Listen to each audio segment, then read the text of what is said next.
गांव का नाम था भीमरपुर।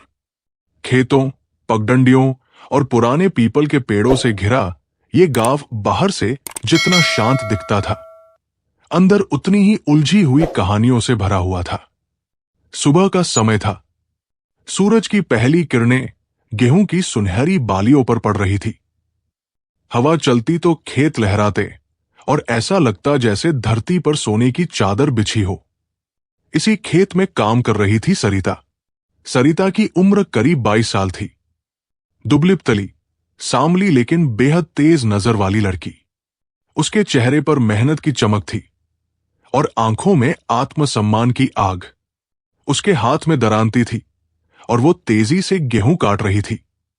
अरे सरिता, थोड़ा आराम भी कर ले, पास ही काम कर रही बुजुर्ग महिला ने कहा। सरिता मुस्कुराई। चाची, काम खत्म कर लूं पहले, फिर आराम ही आराम है। गांव में सब जानते थे कि सरिता अकेली अपनी मां के साथ रहती है। पिता की मौत कई साल पहले हो चुकी थी। गरीबी थी, लेकिन इज्जत बहुत थी। पर उसी गांव में कुछ लोग ऐसे भी थे जिन्हें सरिता की ये इज्जत खटकती थी। उनमें सबसे आगे था रघुवीर सिंह, गांव का दबंग जमींदार। रघुवीर सिंह की नजर काफी समय से सरिता पर थी। वो उसे अपने घर में नौकरानी बनाना चाहता था, लेकिन असल मंशा कुछ और थी। एक दिन उसने अपने आदमी को भेजा, जा सरिता को बुला के ला, कह देना काम है। आदमी खेत में पहुंचा। सरिता, ठाकुर साहब बुला रहे हैं। सरिता ने बिना सिर उठाए जवाब दिया, कह देना मैं खेत में काम कर रही हूं, कोई जरूरी बात हो तो यही आ जाए।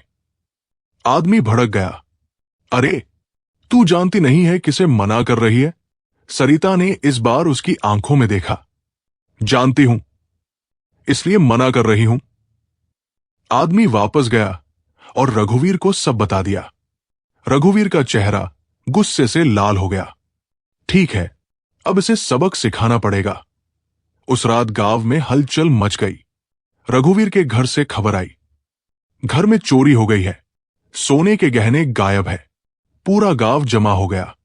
रघुवीर चिल्ला रहा था, ये काम गांव के ही किसी ने किया है और मुझे पता है किसने किया है। सबकी नजरें उसके इशारे का इंतजार कर रही थी। उसने उंगली उठाई। सरिता, गांव में सन्नाटा छा गया। क्या? कुछ लोग चौंक गए।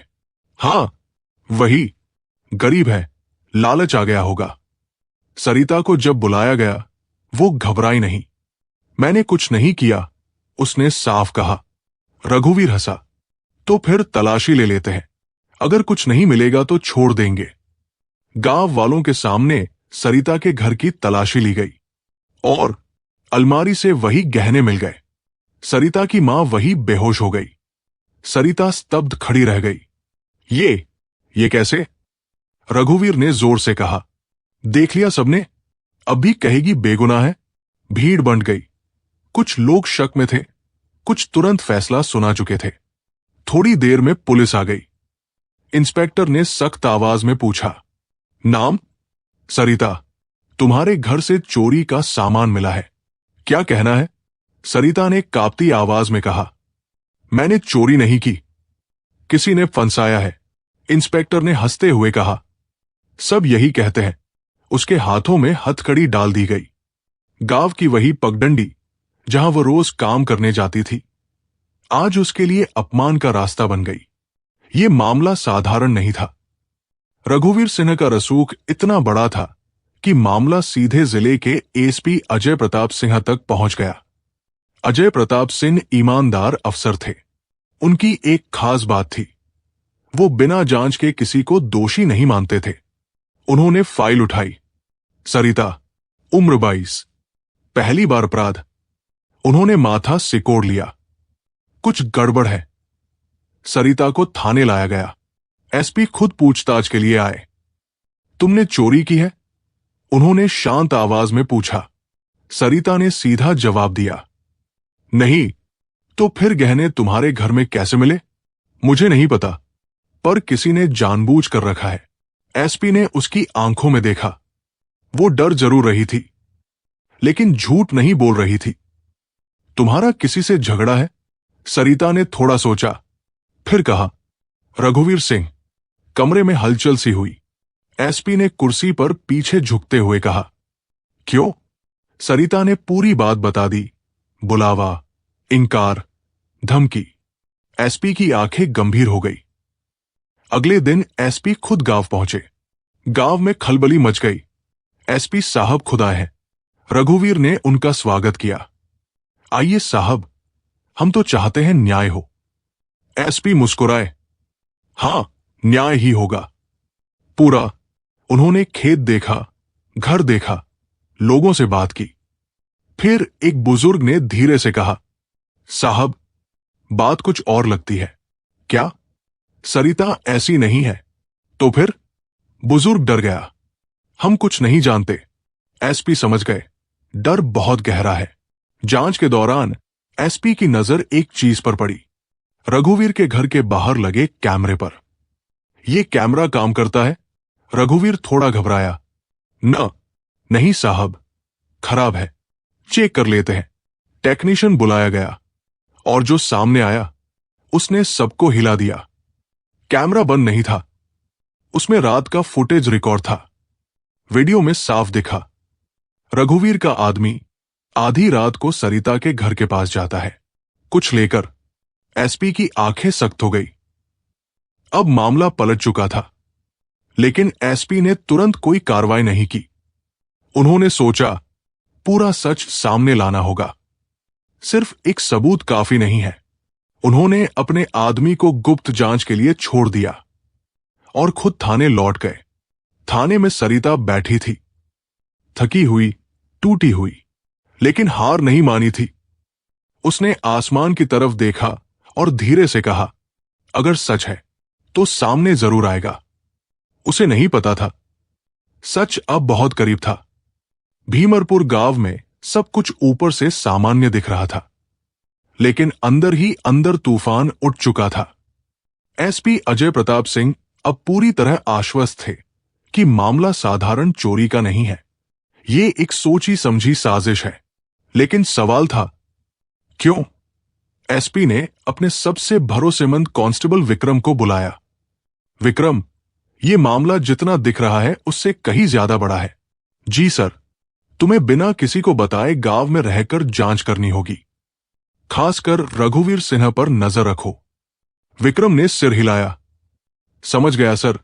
दूसरी तरफ रघुवीर सिन्हा को अंदाजा हो चुका था कि मामला हाथ से निकल सकता है। उसने अपने आदमी गुड्डू को बुलाया। तूने ठीक से काम किया था ना? गुड्डू घबराया हुआ था। हां मालिक।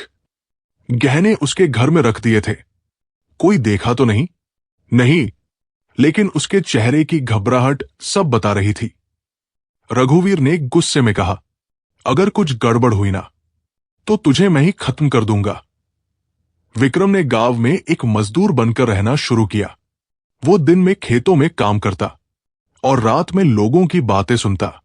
एक रात उसे कुछ अजीब सुनाई दिया। गुड्डू अपने दोस्त से कह रहा था, यार, मुझे डर लग रहा है। वो कैमरा वाली बात अगर सामने आ गई तो? दोस्त ने पूछा, कौन सा कैमरा? गुड्डू तुरंत चुप हो गया। लेकिन विक्रम को पहला बड़ा सुराग मिल चुका था।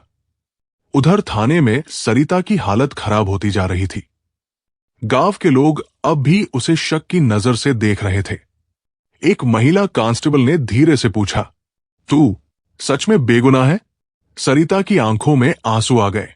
अगर मैं झूठ बोल रही हूं तो मुझे सजा मिलनी चाहिए, लेकिन अगर मैं सच बोल रही हूं तो? महिला कांस्टेबल कुछ बोल नहीं पाई। एसपी ने फुटेज दोबारा देखा। उन्होंने नोटिस किया, गुड्डू सिर्फ सरिता के घर नहीं गया था, वो पहले रघुवीर के घर के पीछे वाले कमरे में भी गया था। मतलब गहने पहले वही रखे गए थे। एसपी ने तुरंत आदेश दिया, उस कमरे की तलाशी लो। जब पुलिस उस कमरे में पहुंची तो शुरुआत में कुछ नहीं मिला, लेकिन एक कांस्टेबल की नजर दीवार पर टंगे एक पुराने फोटो फ्रेम पर पड़ी। सर, यह फ्रेम थोड़ा अलग लग रहा है। फ्रेम हटाया गया और पीछे एक छोटा सा लॉकर मिला। जब लॉकर खोला गया, अंदर कई और गहने थे और कुछ नकली कागजात। एसपी ने गहरी सांस ली। तो ये सिर्फ एक चोरी नहीं, ये पूरा खेल है। जांच में सामने आया कि रघुवीर लंबे समय से गांव के गरीब लोगों को फंसाकर उनकी जमीन हड़प रहा था। पहले झूठे केस, फिर डर, फिर समझौता और अंत में जमीन उसके नाम। सरिता भी उसी खेल का हिस्सा बनने वाली थी। विक्रम ने उस रात गुड्डू का पीछा किया। गुड्डू गांव के बाहर एक पुराने कुएं के पास गया। वहां पहले से 2 आदमी खड़े थे। मालिक ने कहा है, मामला बिगड़ने से पहले सब खत्म कर दो। विक्रम का दिल तेज धड़कने लगा। क्या खत्म? सरिता को। विक्रम तुरंत वहां से भागा और एसपी को फोन किया। सर, सरिता की जान खतरे में है। क्या? रघुवीर उसे खत्म करवाना चाहता है। एसपी तुरंत खड़े हो गए। तुरंत थाने पहुंचो। लेकिन जिस बात का डर था वही हुआ। रात के अंधेरे में कुछ नकाबपोश लोग थाने के पीछे से घुस आए। उनका निशाना साफ था। सरिता। एक गार्ड को बेहोश कर दिया गया। दरवाजा खोला गया। सरिता सो नहीं रही थी। उसे पहले ही कुछ अनहोनी का अंदेशा था। जैसे ही दरवाजा खुला, उसने जोर से चिल्लाया, बचाओ। तभी गोलियों की आवाज गूंजी। एसपी अजय प्रताप सिंह अपनी टीम के साथ पहुंच चुके थे। हथियार डाल दो, उन्होंने गरजते हुए कहा, लेकिन हमलावर पीछे हटने को तैयार नहीं थे। फायरिंग शुरू हो गई। अंधेरे में गोलियां चल रही थी, चीखें गूंज रही थी और सरिता एक कोने में कांप रही थी। कुछ ही मिनटों में पुलिस ने हमलावरों को पकड़ लिया। जब उनके चेहरे से नकाब हटाया गया तो उनमें से एक था गुड्डू। एसपी ने उसकी कॉलर पकड़ ली। किसने भेजा तुम्हें? गुड्डू डर के मारे कांपने लगा। साहब, हमने कुछ नहीं किया, हमें मजबूर किया गया। किसने? गुड्डू की आवाज टूट गई। रघुवीर सिंह ने। भीमरपुर गांव में अब डर खुलकर दिखाई देने लगा था। रात की उस घटना के बाद, जब थाने पर हमला हुआ और गुड्डू पकड़ा गया, हर कोई समझ गया था कि मामला सिर्फ एक लड़की पर झूठा आरोप लगाने का नहीं है। ये एक गहरी जड़ें जमाए हुए अपराध का जाल था। थाने में पूछताछ शुरू हुई। एसपी अजय प्रताप सिंह सामने बैठे थे और उनके सामने था गुड्डू, कांपता हुआ, टूटा हुआ। सच सच बता, वरना बच नहीं पाएगा, एसपी ने सख्त आवाज में कहा। गुड्डू रो पड़ा। साहब, हमसे गलती हो गई, हमने सिर्फ मालिक का कहा माना। क्या कहा था उसने? सरिता को फंसाने को, गहने उसके घर में रखने को, और अगर मामला बिगड़ जाए तो उसे खत्म करने को। कमरे में सन्नाटा छा गया, लेकिन असली झटका अभी बाकी था। एसपी ने पूछा, ये सब क्यों? सिर्फ जमीन के लिए? गुड्डू ने सिर हिलाया। नहीं साहब, बात इससे बड़ी है। क्या? गुड्डू ने डरते हुए चारों तरफ देखा, फिर धीरे से बोला, रघुवीर सिन्हा के पास गांव के कई लोगों के काले राज हैं और सरिता के पिता। एसपी तुरंत चौकन्ने हो गए। क्या उसके पिता? वो मरने से पहले कुछ जान गए थे, कुछ ऐसा जो रघुवीर को बर्बाद कर सकता था। यह बात सुनकर एसपी के दिमाग में जैसे बिजली कौंध गई। उन्होंने तुरंत पुरानी फाइलें निकलवाई। सरिता के पिता की मौत को आत्महत्या बताया गया था, लेकिन पोस्टमार्टम रिपोर्ट में कुछ गड़बड़ थी। यह मामला दबाया गया है। एसपी बुदबुदाए। एसपी ने फैसला किया कि अब सरिता को सच बताना होगा। वो उसके पास गए। सरिता, तुम्हारे पिता की मौत वैसी नहीं थी जैसी तुम्हें बताई गई थी। सरिता चौंक गई। क्या मतलब? संभव है कि उन्हें मारा गया था। सरिता की आंखें फैल गई। नहीं, ये नहीं हो सकता, और इसमें रघुवीर सिन्हा का हाथ हो सकता है। सरिता के हाथ कांपने लगे। उसकी आंखों से आंसू बहने लगे, लेकिन इस बार ये आंसू कमजोरी के नहीं थे। ये आंसू थे गुस्से के। एसपी की टीम ने सरिता के पुराने घर की दोबारा तलाशी ली। इस बार एक टूटी हुई चारपाई के नीचे से एक पुरानी डायरी मिली। वो डायरी उसके पिता की थी। डायरी के पन्नों में लिखा था, रघुवीर गांव के लोगों की जमीन जबरन हड़प रहा है, नकली कागज बनवाता है, पुलिस को पैसे देकर सब दबा देता है। अगर ये सच सामने आ गया तो। आखिरी पन्ना अधूरा था। उधर रघुवीर सिंह अब पूरी तरह घिर चुका था, लेकिन वो हार मानने वालों में से नहीं था। उसने अपने पुराने संपर्कों को फोन किया, मामला संभालो वरना सब खत्म हो जाएगा। कुछ ही घंटों में ऊपर से दबाव आने लगा। एसपी को फोन आया, अजय, ये मामला ज्यादा मत खींचो, समझौता करा दो। एसपी ने ठंडे स्वर में कहा, सर, यहां एक लड़की की जिंदगी का सवाल है और कानून सबके लिए बराबर है। फोन कट गया। धीरे धीरे गांव के लोग भी खुलने लगे। एक बुजुर्ग सामने आए, साहब, हम सालों से डरते आ रहे हैं, लेकिन अब और नहीं। एक एक करके लोग बयान देने लगे। किसी की जमीन छीनी गई थी, किसी को झूठे केस में फंसाया गया था, और हर बार नाम था रघुवीर सिंह। अब सबूत मजबूत थे। एसपी ने आदेश दिया, रघुवीर सिंह को तुरंत गिरफ्तार किया जाए। जब पुलिस उसकी हवेली पहुंची, वहां सन्नाटा था। न नौकर, न गार्ड, न रघुवीर। वो भाग चुका था। सूचना मिली कि रघुवीर गांव के बाहर पुराने जंगल की तरफ गया है। एसपी अपनी टीम के साथ तुरंत निकले। रात का समय, घना जंगल और हर तरफ सन्नाटा। अचानक एक गोली चली। सावधान, एसपी चिल्लाए। रघुवीर सामने था, हाथ में बंदूक। बहुत कोशिश कर ली तुमने, एसपी साहब, अब खेल खत्म। एसपी ने शांत आवाज में कहा, रघुवीर, आत्मसमर्पण कर दो, अब बच नहीं सकते। रघुवीर हंसा, बचना मुझे आता है और आज भी बच जाऊंगा। उसने बंदूक सीधी की, लेकिन तभी पीछे से एक आवाज आई, अब नहीं। ये सरिता थी। सरिता ने आगे बढ़ते हुए कहा, आज सच से भाग नहीं पाओगे। रघुवीर एक पल के लिए चौंक गया। तू? हां, वही जिसे तूने कमजोर समझा था। रघुवीर ने गुस्से में ट्रिगर दबाया, लेकिन गोली चलने से पहले ही एसपी ने फायर किया। रघुवीर के हाथ से बंदूक गिर गई। पुलिस ने उसे घेर लिया। भीमरपुर गांव, जहां कभी डर का राज था, आज वहां उम्मीद की हल्की किरण दिखाई देने लगी थी। रघुवीर सिंह गिरफ्तार हो चुका था, लेकिन असली लड़ाई अभी बाकी थी।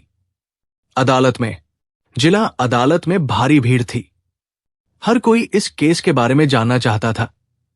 एक तरफ खड़ी थी सरिता, सीधी, शांत, लेकिन अंदर से मजबूत। दूसरी तरफ था रघुवीर सिंह, अब भी वही घमंड, लेकिन चेहरे पर हल्की घबराहट। जज ने कार्यवाही शुरू की। सरकारी वकील ने जोरदार तरीके से केस रखा। माननीय न्यायालय, ये सिर्फ एक चोरी का मामला नहीं है, ये एक साजिश है जिसमें एक निर्दोष लड़की को फंसाया गया, उसकी हत्या की कोशिश की गई और वर्षों से गांव के लोगों का शोषण किया गया। उन्होंने सबूत पेश किए, कैमरे की फुटेज, गुड्डू का कबूलनामा, डायरी, नकली कागजात। रघुवीर के वकील ने पलटवार किया, ये सब झूठ है, दबाव में दिए गए बयान है। और डायरी कोई भी लिख सकता है। कुछ पल के लिए माहौल बदलता हुआ लगा। तभी एसपी अजय प्रताप सिन्हा गवाह के रूप में सामने आए। उन्होंने पूरी जांच विस्तार से बताई। माननीय न्यायालय, ये मामला सिर्फ कानून का नहीं, इंसानियत का भी है। अगर आज इसे सजा नहीं मिली तो सच बोलने की हिम्मत कोई नहीं करेगा। अब बारी थी सरिता की। वो धीरे धीरे आगे बढ़ी। पूरे कोर्ट में सन्नाटा था। मेरा नाम सरिता है, मैंने कोई चोरी नहीं की, मैंने सिर्फ अपने आत्मसम्मान की रक्षा की थी। उसकी आवाज कांप रही थी, लेकिन हर शब्द सच्चा था। मुझे झूठा फंसाया गया, मेरी जान लेने की कोशिश की गई, लेकिन मैं आज यहां खड़ी हूं क्योंकि मुझे सच पर भरोसा था। तभी एसपी ने एक और सबूत पेश किया, रघुवीर के फोन की रिकॉर्डिंग। उसमें साफ आवाज थी, अगर सरिता नहीं मानी तो उसे रास्ते से हटा दो। पूरा कोर्ट हिल गया। कुछ दिनों बाद फैसले का दिन आया। जज ने कहा, सभी सबूतों और गवाहों को ध्यान में रखते हुए अदालत इस निष्कर्ष पर पहुंचती है कि रघुवीर सिंह दोषी है। कोर्ट में सन्नाटा छा गया। उसे आजीवन कारावास की सजा दी जाती है। रघुवीर को पुलिस ले गई। पहली बार उसके चेहरे से घमंड गायब था। कुछ महीनों बाद भीमरपुर गांव बदल चुका था। लोग अब डरते नहीं थे। सरिता अब खेत में काम जरूर करती थी, लेकिन अब वो सिर्फ मजदूर नहीं थी, वो गांव की आवाज बन चुकी थी। सरकार ने उसे सम्मानित किया। एक दिन एसपी अजय प्रताप सिंह गांव आए। सरिता उनसे मिली। धन्यवाद साहब, अगर आप नहीं होते तो। एसपी मुस्कुराए। नहीं, अगर तुम्हारा साहस नहीं होता तो कुछ भी नहीं होता। उस दिन सूरज फिर से वही था, खेत वही थे, लेकिन एक चीज बदल चुकी थी। अब वहां डर नहीं, न्याय था।